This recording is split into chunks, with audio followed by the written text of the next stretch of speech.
Good morning, and good morning to all of you who are watching and listening online. My name is Vernon Smith. I am the Communications Coordinator for NOAA's Office of National Marine Sanctuaries. I first learned about the USS Monitor when I was an elementary school student back in Kansas City, Kansas. We learned that the Monitor was a technological marvel of its day and that it had participated in one of the most historic battles, military battles in American history.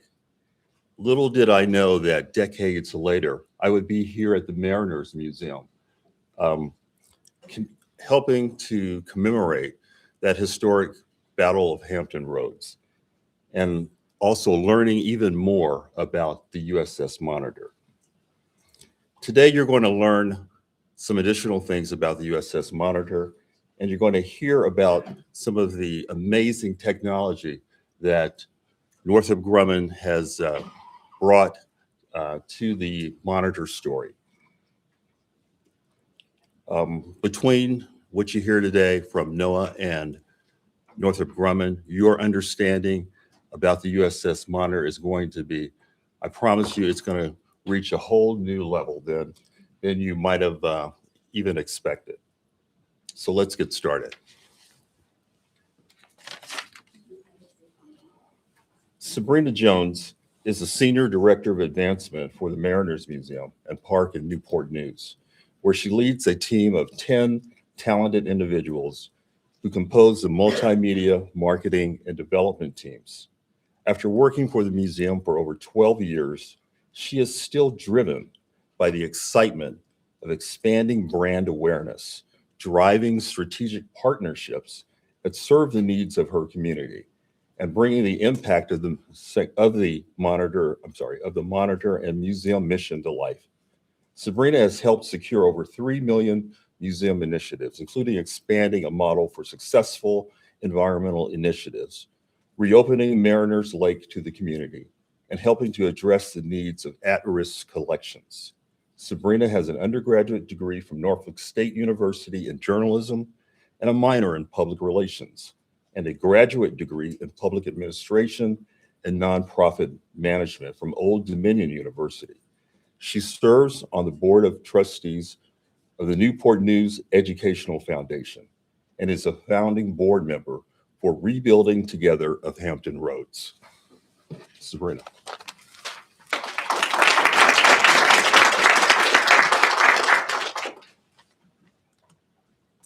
Uh-oh. I think I already messed up. This is not starting well. Do you want me to skip this? Okay. Sorry, I didn't mention those first couple of slides. You do not want me to interpret any part of history.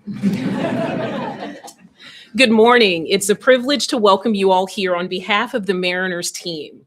We're excited to host this morning's featured presentation, which highlights the next chapter in Monitor's ever-unfolding saga. We're grateful to the partners here today who have devoted countless hours and resources to tell a uniquely American story. Our mission here at the Mariners is to connect people to the world's waters, because through the waters and through our shared maritime heritage, we're connected to one another. This mission is actually derived from our 1930s charter that states we are here to promote the public welfare. Today, we interpret this as a charge and a responsibility to foster social capital. What that means is we are in service to something greater than ourselves, that is our community. We aspire to be the global leader in stewardship and engagement, and in the case of the Monitor, this means caring for the objects entrusted to us and using them to connect you to its stories. Today represents another mark on Monitor's timeline, from its construction to changing the face of naval warfare, to serving as the basis for the largest marine metals conservation project in the world, just a few steps from us in the Baton Conservation Complex. And the story isn't finished. Our world-class conservation team is now beginning plans for the last phase of a decades-long effort to conserve the iconic turret. And in some ways, there's still much to uncover about this storied vessel. Thank you again for being here this morning.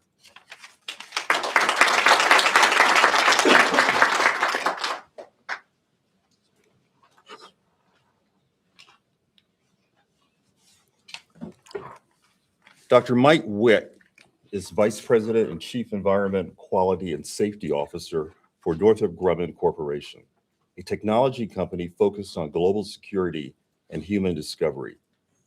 Mr. Witt is responsible for the company's environment, quality, and safety programs, including the company's Technology for Conservation initiative.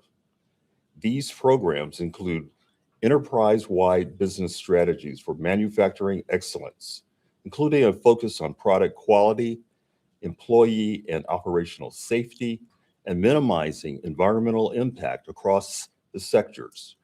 Witt holds a doctorate in environmental engineering from Michigan State University, a Master of Business Administration from Northwood University, and bachelor's degrees in civil and environmental engineering from the University of Michigan.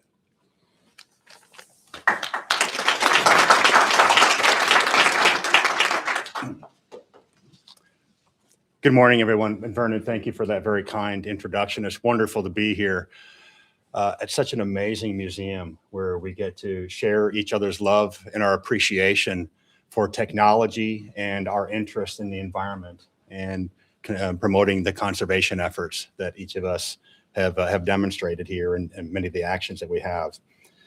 By way of a personal introduction, again, Vernon has introduced me as the Chief Environment Quality and Safety Officer coming from Northrop Grumman. Northrop Grumman, we're a technology company. We are focused on powering space exploration, keeping our country and our allies safe, and utilizing and harnessing the role of technology in driving engineering solutions so that we can meet the needs of our customers going forward. A few fun facts about our company. We have over 30 million square feet of manufacturing space. This is where we get to practice our innovation engine. We bring our ideas together and we're able to scale those ideas in ways that meet the needs of our customer. We also provide and we power more than 90% of the national security satellites for our country. We have manufactured over 1.3 million solid rocket motors. And when it comes to our manufacturing technological expertise in other areas, a lot of our technologies are powered by microchips. And each and every year, we manufacture over 1 million microchips that are some of the fastest in the world. And in fact, they're over 1,000 times faster than the microchip that you would find in your Apple iPhone or other phone technologies. So what we do at Northrop Grumman is we set the pace for national security. There are many domains where our operations and our technologies focus, from the greatest depths of the ocean to the furthest reaches of outer space. Those are our domains, and I'm very proud to represent a country and a company that focuses in those areas.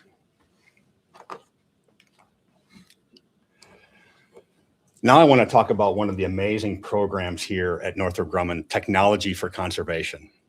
Technology for Conservation is a program that came to be a number of years ago. And over the years, we've had over 70 projects focused in various areas around environmental conservation, combating wildfires, what is it that we can do to promote biodiversity, and cultural preservation, such as the project that you're going to hear about today. But with Technology for Conservation, what makes it really unique is it enables us to bring the skill sets and the technologies that we've developed inside Northrop Grumman and really marry that to a need with a partner outside of Northrop Grumman. Again, some of those needs are focused on conservation, cultural preservation, and biodiversity monitoring.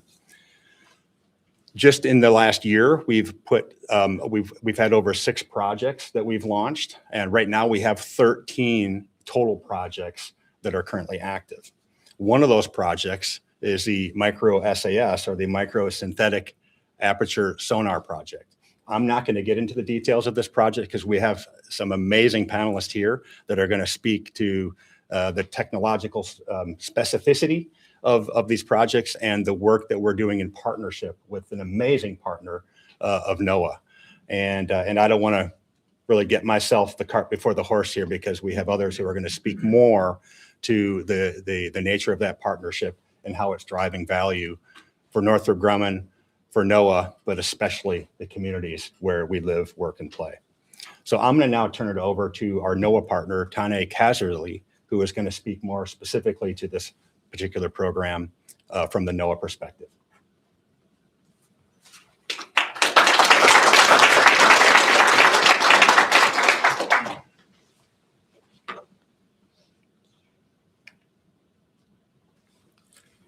Tane Kazerly joined the Office of National Marine Sanctuaries in 2001 and acts as the Research, Resource Protection, and Permit Coordinator for Monitor National Marine Sanctuary.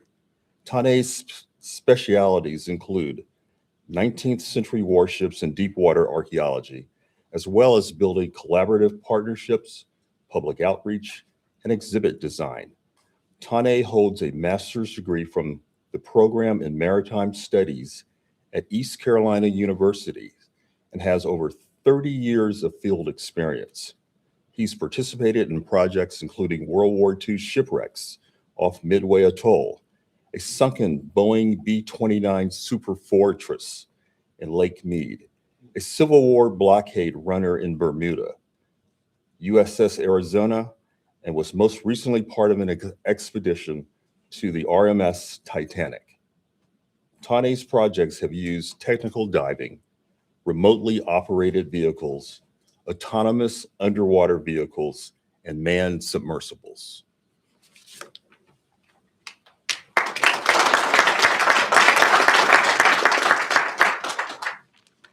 Cool. Well, thank you, everyone. I want to thank everybody for being here. At home, thank you for joining us. It's a little unconventional, but I like to start by thanking people at the start because we can't do it without people, right? So I like to thank the Northrop Grumman folks for being here with the Stantec folks. You know, it's truly an honor to work with you to help celebrate and honor this ironclad legacy that is Monitor. You know, I also want to point out that we have one of my mentors in the audience today, Dr. John Baldwater. So John, thank you for being here. I should also point out the big reason why we have the artifacts that we do, the largest metals archaeological project in history, is largely because of John, is what you see here. So please say hi.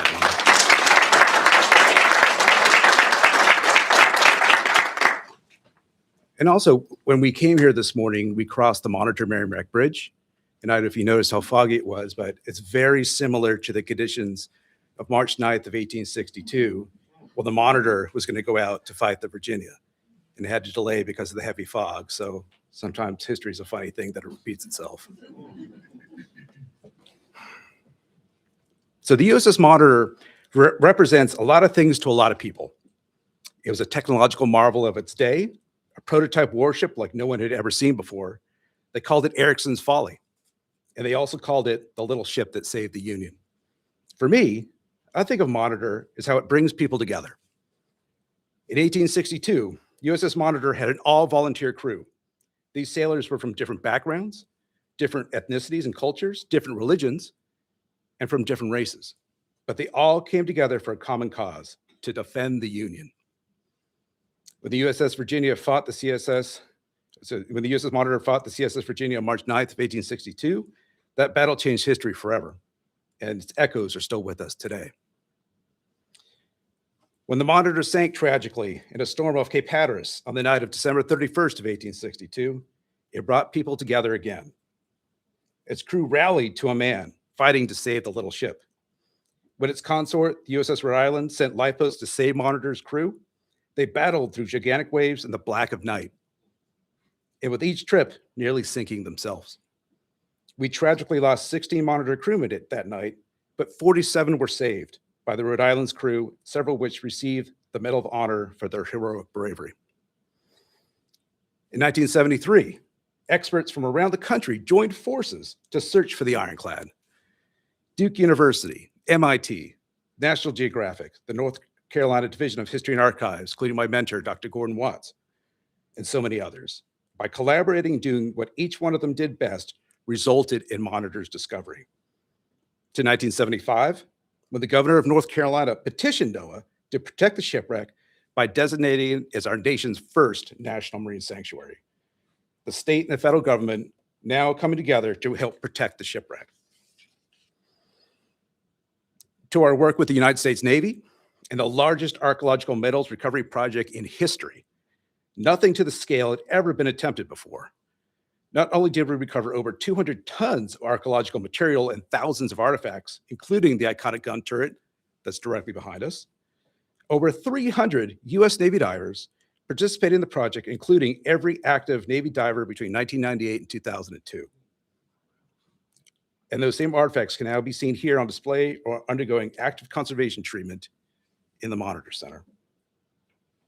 And in 2007, NOAA and the Mariners Museum opened the award-winning USS Monitor Center, where we sit today. The 64,000 square foot facility is dedicated to telling Monitor's story. It includes the world's largest metals conservation lab, dedicated solely to conserving Monitor's artifacts. This is our public face and how we reach tens of thousands of people each year. Now in 2025 and 26, as we celebrate the Monitor Sanctuary's 50th anniversary, we have our latest project that's bringing people together. and that's with Northrop Grumman and Stantec.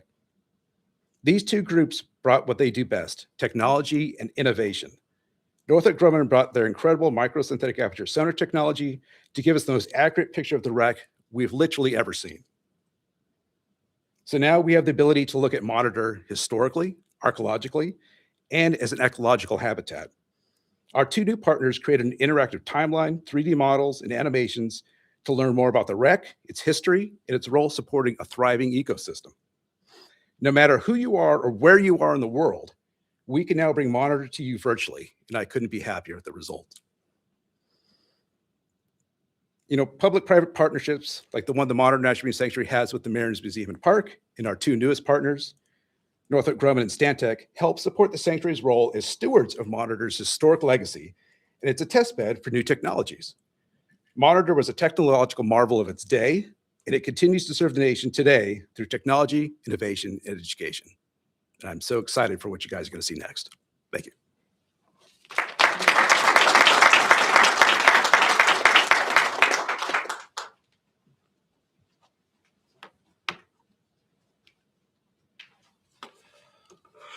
Kevin Gallagher is a senior staff systems architect with Northrop Grumman Naval and Oceanic Systems in Annapolis, Maryland. He has been with Northrop Grumman since 2006 and is one of the original architects and designers of the micro synthetic aperture sonar product line. Mr. Gallagher currently serves as a single signal processing architect on several active and passive sonar development programs for the U.S. government. His work on sonar imaging focuses on advanced processing and data product development, including SAS, interferometry, circular SAS, robust motion compensation, video SAS, and techniques to enhance machine learning algorithms. Mr. Gallagher holds a Bachelor of Science in Electrical Engineering in 2006 from the Pennsylvania State University and a Master of Science in Electrical and Computer Engineering in 2009 from Johns Hopkins University.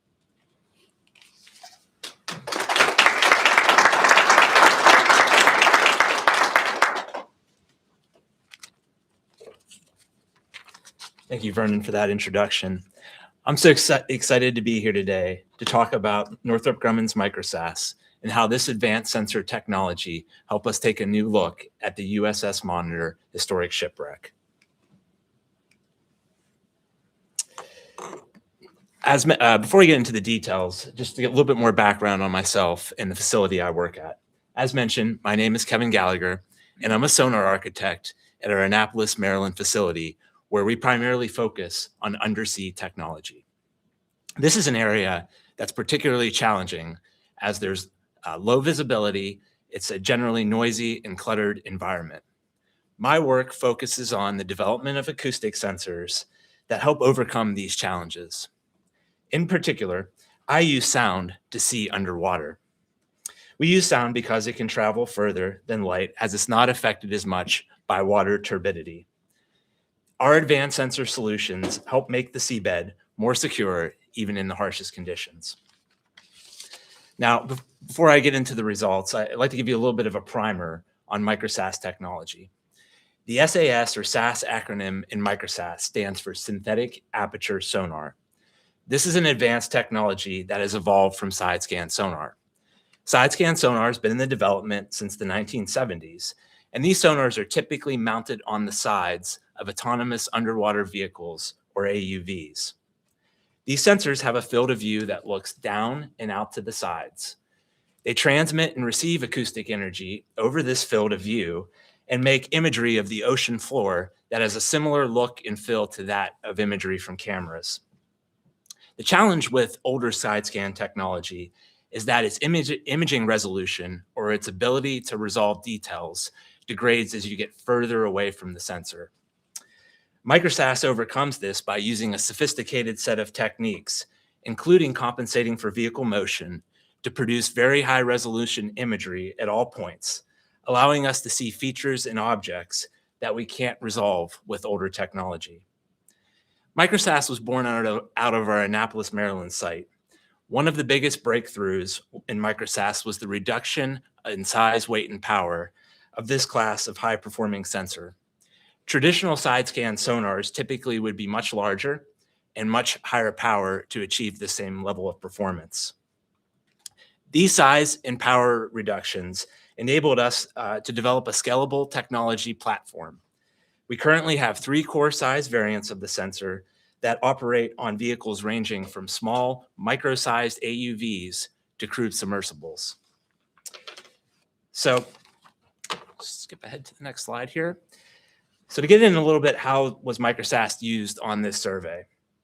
Microsats was installed on a small class undersea vehicle, the HII Remus 300, which was launched from a boat about 16 miles south of the Cape Hatteras Lighthouse in North Carolina. AUV dove approximately 240 feet below the ocean surface, and got in position to activate the microsat sensor to capture imagery of the USS Monitor wreckage. From here, we began the work of performing a number of scans in different perspectives and different geometries with the sensor to capture a 360-degree view of the wreckage. I have to credit our Northrop Grumman team for the great work they did on the day of the survey, particularly our maritime group who operated the surface ship and deployed the AUV, as well as our microsats and vehicle teams who planned all of the vehicle surveys and set the sonar configurations. During this survey, the team quickly identified the wreck from the onset, which is a really challenging thing to do, especially in a big ocean, and completed the scan in just a mere several hours. So my role on the project was made much easier because of all this work. Serving as the sonar processing engineer and data analyst, I was able to take the raw recorded data from the survey and analyze the findings back in Annapolis.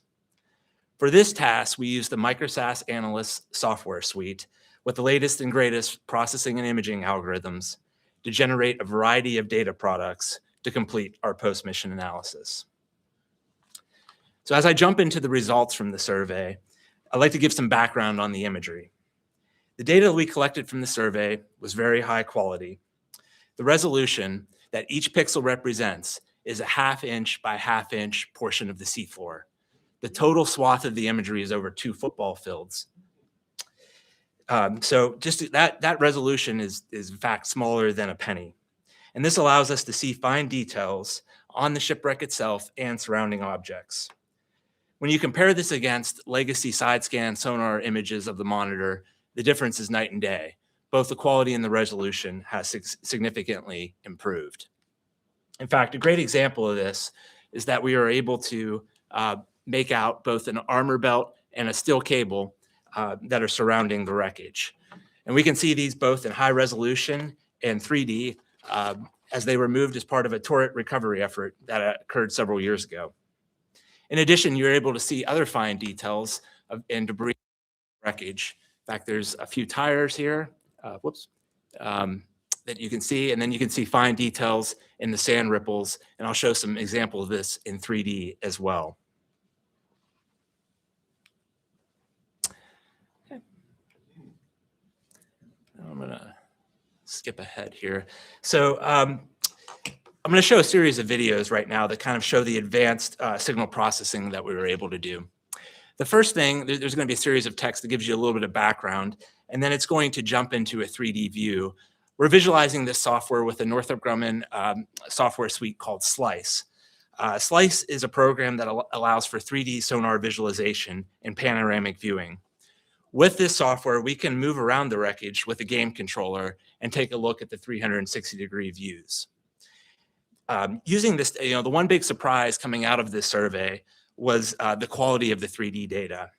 It's particularly difficult to capture large shipwrecks and large objects in 3D because of acoustic shadowing that make areas blind. However, we were able to use the underlying raw data that we collected from this survey to further our processing algorithms to improve robustness and visualization of these large shipwrecks. Lastly, when we look at this video, I wanted to mention we saw something very interesting on a few of the survey legs. We were analyzing the motion profile of the vehicle as it was doing these surveys, and we noticed that the AUV was bumped at various times. what we think was a dolphin. And we've seen this before. So, the great thing about this technology, it was able to capture high quality imagery despite that disturbance. And a lot of that's due to the fact that we have motion compensation built into the sonar. That would not have been true with traditional side scan sonar. So I'm going to actually go back a slide here. The next video I want to show you is displaying a technique. Let me go back 2 slides, actually. I'm sorry about this. The next video I'm going to show here is displaying a technique which we call circular SAS or CSAS.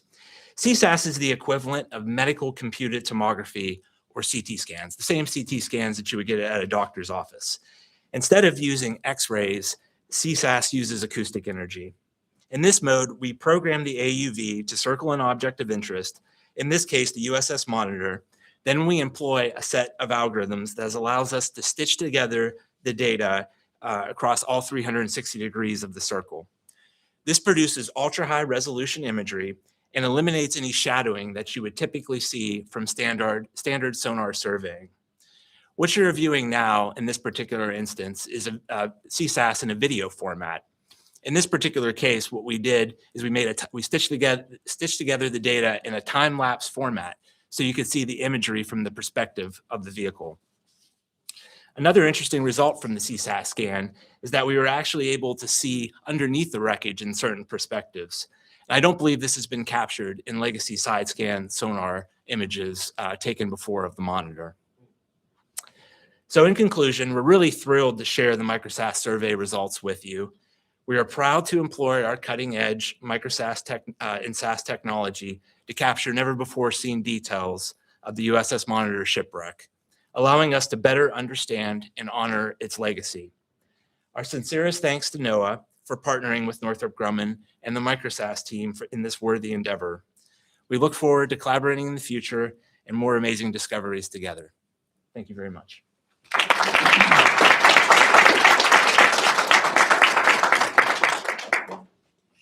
Thank you, Kevin. That was just mind-blowing.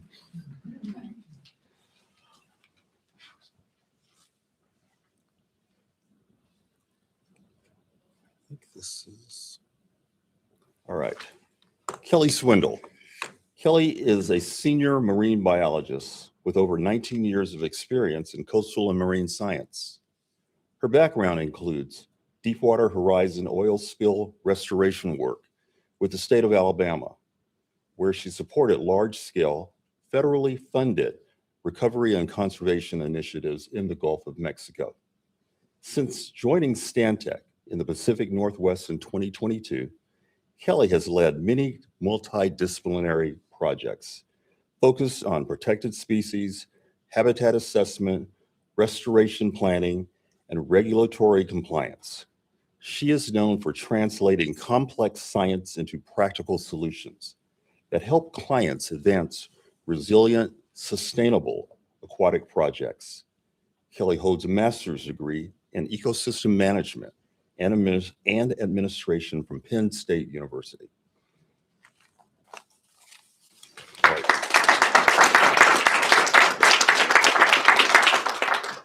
Thank you, Vernon.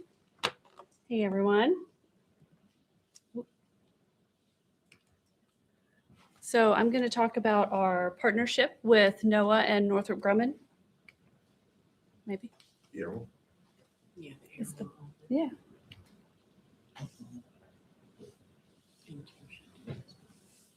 Okay, I'll do enter. Or maybe I won't. I'll just do that. Okay. All right. Sorry about that. So Stantec was excited to be part of this monitor mission collecting eDNA. So we joined the mission to collect environmental DNA, which is eDNA for short, eDNA, from the marine environment around the USS Monitor. And before I get into the specifics of this particular project, I will talk a little bit about what eDNA is. So eDNA consists of genetic material shed by organisms in the water through skin cells skin cells, mucus, waste, or gametes, allowing scientists to detect species without seeing or capturing them. So this is a non-invasive biodiversity detection technique, collecting eDNA material around the USS Monitor can reveal the presence of fish and invertebrates and other marine life without disturbing the wreck or its protected surroundings. So this particular method is sensitive to elusive or rare species. eDNA can detect cryptic, nocturnal, or low abundance species that may be missed by visual surveys or cameras. And it provides a more complete picture of the biological community around the monitor. So tracking ecosystem use of the wreck, repeated eDNA sampling can augment other visual sampling efforts to help assess how the USS Monitor functions as an artificial reef over time, including changes in species composition linked to seasonality, ocean conditions, or conservation status. So what we did in partnership with Northrop Grumman and NOAA, we were able to utilize these 3D printed spheres called metaprobes. We actually have some on the table if you would like to look at them afterwards. So each metaprobe was equipped with 2 sponges, and those sponges were used to filter the water to collect eDNA. So working in tandem to the planned AUV mission allowed us to be efficient and provided test out this passive sampling method. So during the deployments of the AUV, we attached 1 metaprobe to the handle of the AUV, allowing water to filter through the sponges as the AUV did its thing. So we were able to do 3 full deployments. We did 2 with the 2 with the AUV, and then we did 1 using, as you can see, we just attached 1 to an anchor and just pulled it through just to see what other kind of species we could get from the surface. So each deployment provided 2 sample sponges plus a control for a total of 6 samples processed for eDNA. And I'll just talk briefly about the results. So these are the results that we found. We found 4 fish species. These fish species were all detected at greater than 99% genetic match to their respective reference genetic sequence. So in other words, we were able to confidently say, this is the species of fish that we found. The invertebrates and the algae, the species that you see below that bold line, these were not able to be detected to the species level. We just have the family. And I will show you. So here we have the Lancer dragonet, very handsome fellow. And the Lancer dragonet is a small benthic fish, so meaning that they are on the bottom. So we think, given the timing of the sampling and that this fish is mostly a bottom-dwelling fish, we think we may have detected the gametes, so they may have been spawning at that time. This is the large head hairtail. So this is a more pelagic fish, so we could have detected skin cells or gametes, but just given a representation of that fish. Okay. This is the pearly razorfish. So again, this is a fish known as a wrasse, which again is mostly bottom dwelling. So again, we think they may have been spawning at the time. Again, another very handsome fellow. And the 2-spot flounder. So yeah, very cool. Again, as you can see, bottom dwelling. So we think it may have just been spawning season for a lot of these fish. I'll show you photos from the others, but these are just representations of the family. These aren't the specific species. So you may have found these washed up on the shore. These are cone snails, dinoflagellates. Again, we don't know what kind, just the dinoflagellate family. And fun fact about those is when you see bioluminescence in the water, when the water glows, it's most likely a dinoflagellate. This is a siphonophore, which the best example of a siphonophore would be, sorry.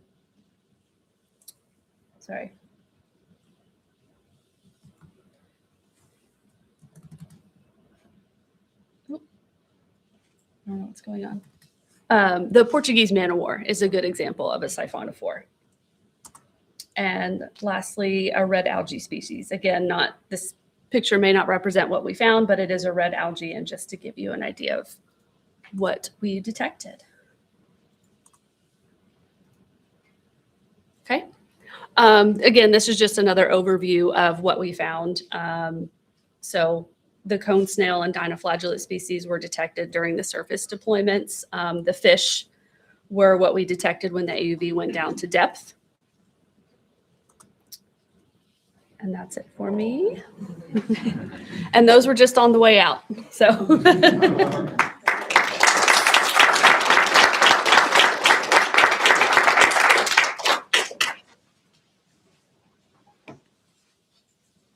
Thank you, Kelly.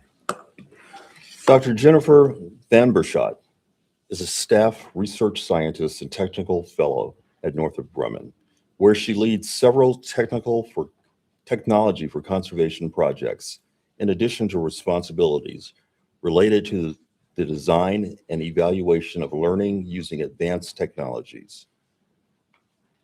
Van Berschoot has also developed and taught courses on research and instructional design at the University of Colorado, Denver, and has numerous publications on learning and technology. She holds a doctorate and a Master of Arts Organizational Learning and Instructional Technologies from the University of New Mexico, and a Bachelor of Arts in the Teaching of Spanish from the University of Illinois. She stays connected to education through volunteering at local schools and mentoring emerging scientists. Outside of work, she enjoys year-round adventures in the mountains of Colorado.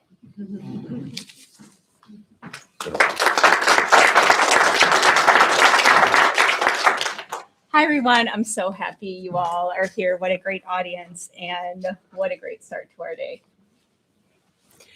My name is Jenna Van Berschoot. As Vernon mentioned, I'm a research scientist, a technical fellow at Northrop Grumman. I'm part of the Albuquerque, New Mexico office. We have offices all over the world at Northrop Grumman. I'm part of the Albuquerque, New Mexico office.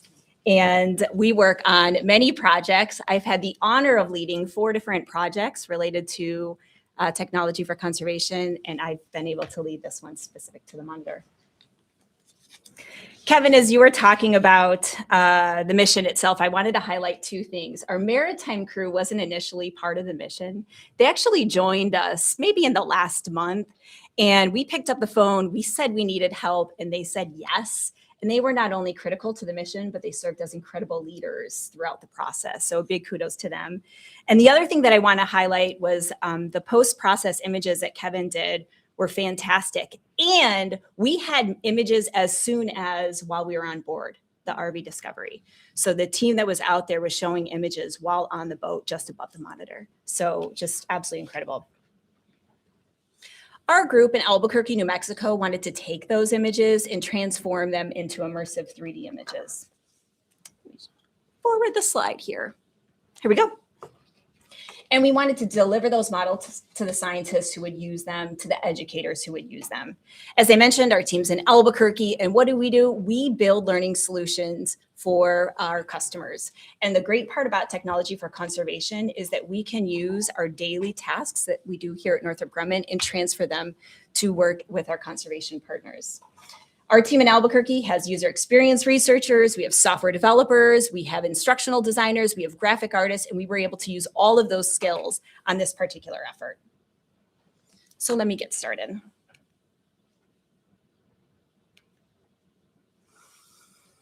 As we were talking to Tane and to Noah in the early stages, one of the things that he was focused on from the start was getting materials out to students, continuing to tell the story of the USS Monitor and the history of the USS Monitor. So we wanted to create a 3D model of the USS Monitor. It was important to us that we get that model right. Tani had access to historic images that you can see we used up in the top left in order to build this 3D model. We used Blender, Adobe Suite, Maya to build this 3D model, and we created the 3 different iterations of the USS Monitor. So you can see in that top right corner is the iteration of the USS Monitor during the Battle of Hampton Roads. The bottom left, you can see the USS Monitor post-configuration model. And then in the bottom right is the USS Monitor, the way that it looked the night of its sinking. All of these models are available on Sketchfab, so you can go out, look at these models, turn them up, down, all around, and really explore the intricacies of the models. We also wanted to animate the sinking of the vessel. Tani explained to us that over the years, this theory has changed. I'm so honored that John Broadwater is in the room. John, I held your book while we talked about the animation of this, of the sinking, and we worked with Tani to review the work that was done. So having you in the room is really, truly an honor. Thank you so much. Team, we got it right. This consists of over 500 frames of rendered animation, along with physically accurate simulation data. A thumbs up from you is a real honor. Thank you. NOAA also wanted to show the different pieces of the vessel that were removed over the years, and Tani talked a little bit about this earlier. So we took past scans and created a model of that. You can see that in the top left corner. And then from there, we wanted to indicate these different elements that were removed. So in the top right corner, you can see the propeller that was removed in 1998. The bottom left-hand corner, you can see the bulkhead steam engine removed in 2001. And then, of course, in 2002, on that 45-day mission, the turret was removed. And you can see all of those items here at the museum today.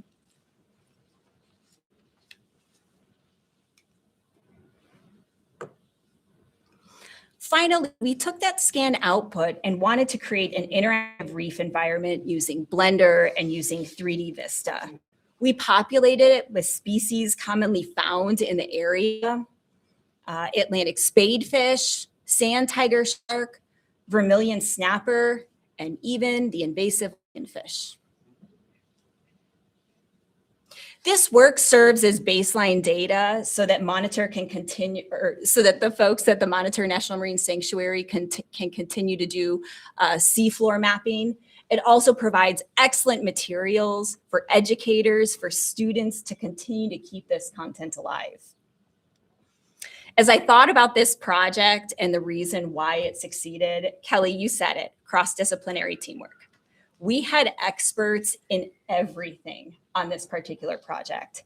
We had folks with backgrounds in software and artistic engineering, sonar and boat operators, historians, scientists, developers, graphic artists, and more.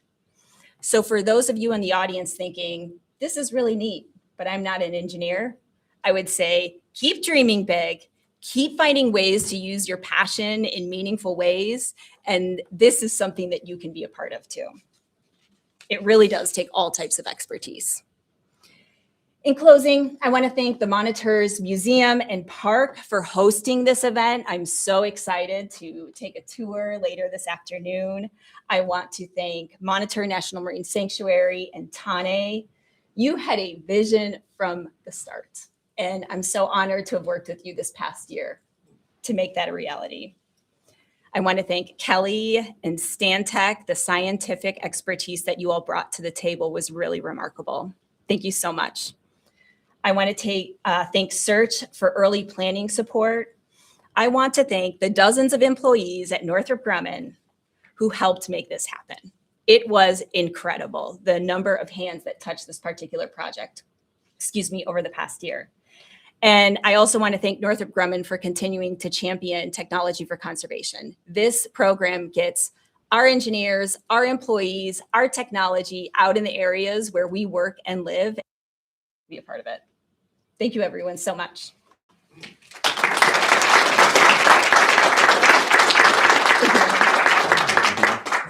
Yeah, I will start the video made by Reese Bland at NOAA. 2025 is the 50th anniversary of the Monitor National Marine Sanctuary, our first National Marine Sanctuary.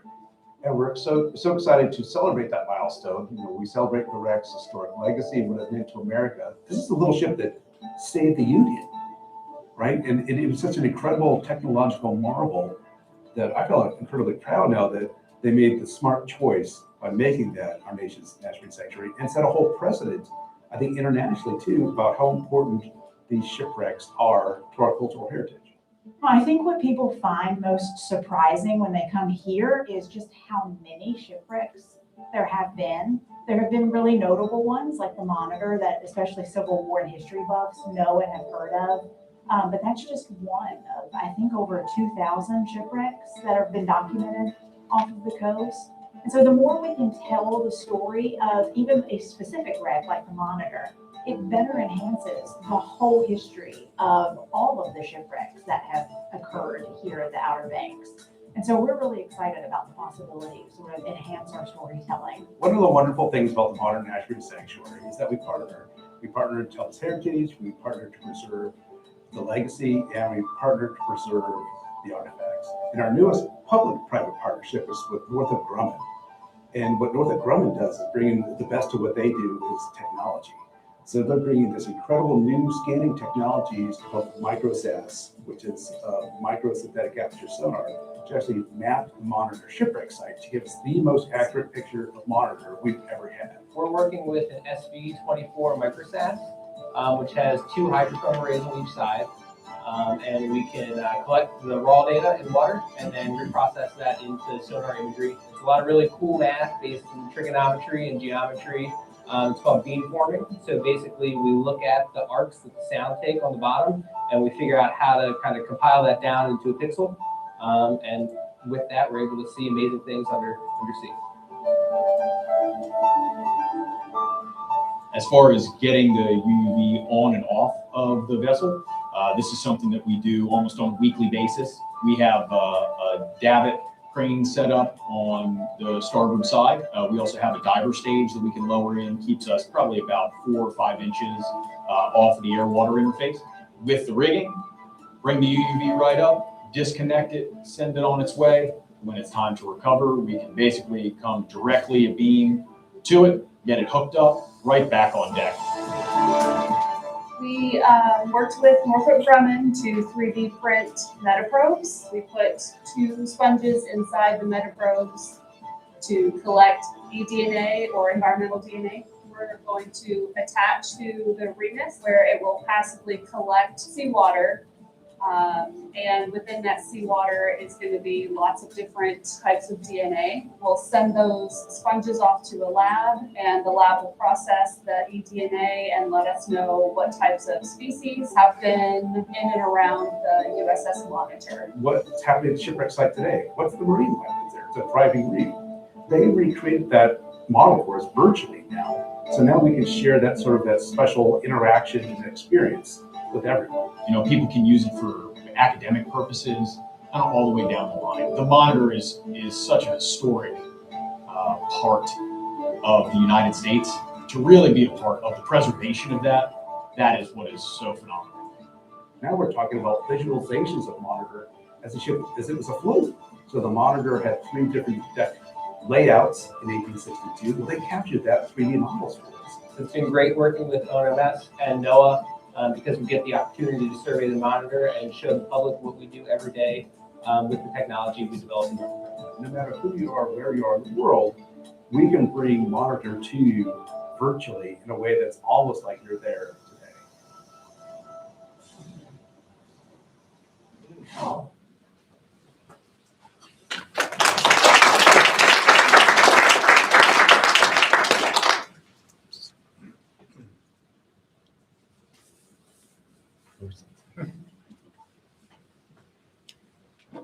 Okay. That video was produced by Maurice Bland, who is in the audience. Maurice, thank you so much for your hard work on it. Okay, we are going to pivot and take some questions from members of the media who are in attendance here and also online, as well as members of the public who are here in the audience and also online. So members of the media, please identify yourselves, your affiliation, and we will go from there. I'll open the floor up to the media first, if you have a question. And Tina? Okay, nothing online. All right, so our audience, any questions for our experts?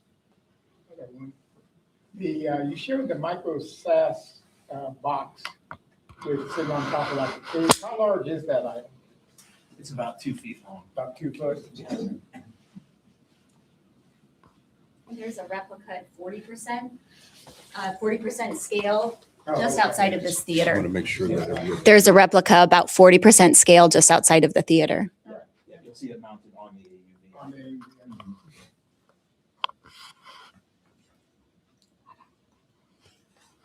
Question in the back. Yes, Julie Hart from 13 News Now. So with this kind of technology, what does this mean for moving forward in the future of, looking at shipwrecks, further discovering, what's down in the ocean? Tane, would you like to take that question, please? I'll use a microphone so the folks at home, So the question was, how is this technology going to be used for other sites? Well, I can just speak on behalf of the sanctuaries, but for us, it demonstrates just the incredible resolution and accuracy that the data is able to provide us, especially working in deep water environments. It's very difficult to really understand exactly how a wreck is laying. Like for the monitor, it's 240 feet. It's difficult to work down there, so I can visually look at it. We have got video from ROVs, but with this hyper accuracy, I can now see the state of the armor belt. I can see the state of the deck. Is it bending? Is it flexing? What's happening? So this provides the most incredible baseline we've ever had to track changes over time. And I can say for monitor, it's in fantastic shape. So those same armor belt that was built to repel cannonballs in the Civil War is now holding that cultural heritage tightly together today. Yes, sir. Besides the monitor, are there any plans? Besides the monitor, are there any plans for going to other historic wrecks and using this technology to survey them, like say the Bismarck or the Hornet or something like that? I think that's another one for you, Tane.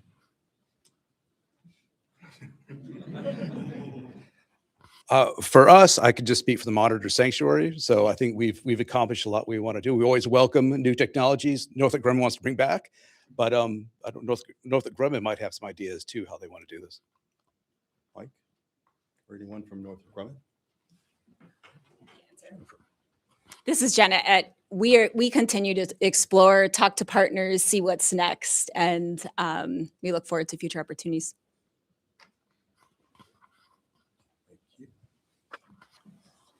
Yes, sir. Hi, my name is Rick Goldblatt. I'm a new volunteer docent here at the Mariners Museum. For NOAA or anyone else, what are the plans to incorporate this outstanding findings and visuals and so forth into how the Mariners Museum tells the story of the Monitor? Well, speaking for NOAA, Northrop Grumman has created an amazing website package for us that is now available. It's up online on NOAA's website. If you go to sanctuaries.noaa.gov or to the USS Monitor website, you will find this amazing compilation of photos, videos, and all of the other products that Northrop Grumman produced. From a programmatic standpoint, the Mariners serves roughly close to 30,000 students each year. Within that context, there's two signature programs. One is Ironclad Marvels, in which we would integrate some of this data into that. But additionally, we also have a very large and budding environmental science program that this could also inform about the use of the natural reefs and how the ecosystems are flourishing as a result of this. So that can be integrated fairly quickly into those programs. Thank you, Sabrina. Yes. I don't have a preference if all of you want to answer it, but was there anything going into it that you were super shocked by, super surprised by, that you found out that you didn't know before, that these images kind of brought about? Anyone from Northrop Grumman like to speak to that? Kevin. Sure.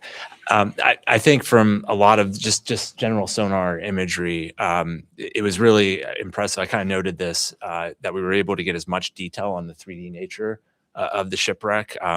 We use a technique called interferometric processing to pull out some of the bathymetry and the bottom height measurements of the shipwreck.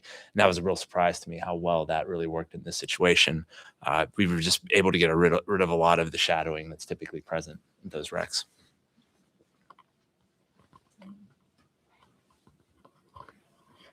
Tony. So on behalf of the sanctuary, what I took away from it was just what a fantastic shape the shipwreck is actually in. I mean, it's been through some trauma, right? The Battle of Hampton Roads, the sinking event that you saw, the major recoveries we did have to alter the wreck and the stern. But with all that said, this data, what I was surprised by was just how intact things were. And that's what I think is pretty astounding. And that's what this data, the resolution of it, was able to provide. Yes, ma'am. Yes, I had a question about the sonar imagery. It looks remarkably clear and clean, which it's sitting at the bottom covered by crap. So I'm wondering, when the imagery was done, was some kind of a process done where it eliminated like the coral and the algae and all that stuff that's clinging to the wreck itself? I think I know who could answer that question. That's a great question. Actually, that was another surprise. Based on the optical information that we had from the wreckage, I was expecting to see more silting and pretty much more occlusion on some of the actual features of the wreck. And surprisingly, we're at fairly high frequencies for sonar. So typically you wouldn't see as much of the structure of the ship, but actually we were able to, just with really the standard processing that we do. So that was a big surprise, and I think it probably gave some new insights to the shipwreck. Thank you, Kevin. Any other questions? We have a question online. Mark Price, who writes for the Raleigh and Charlotte, North Carolina newspapers, wants to know, do you know if the new high-definition sonar images produced any discoveries or changed existing sinking scenarios in any way? Very similar to an earlier question.